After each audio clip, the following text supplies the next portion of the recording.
Publikační systém EasyWeb vyžaduje, aby systém Windows obsahoval aktuální verzi aktualizace s názvem .NET Framework. Instalace EasyWebu automaticky zjistí, zda je potřebná aktualizace obsažená v systému, případně ji automaticky doinstaluje. U starších systémů je v některých případech nutné .NET nainstalovat samostatně.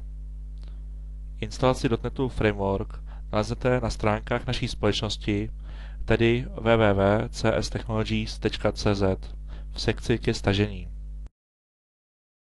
Klikneme na odkaz .NET Framework a potvrdíme tlačítkem Spustit.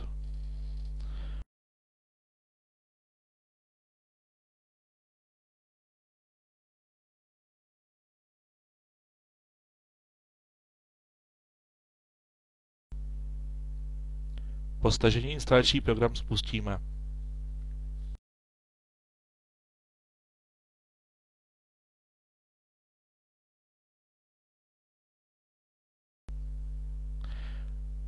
Dále potvrdíme souhlas s licenčními podmínkami a stiskneme tlačítko Instalovat. Po dokončení instalace stiskneme tlačítko Dokončit. Abychom mohli pokračovat v práci, je nutné restartovat počítač.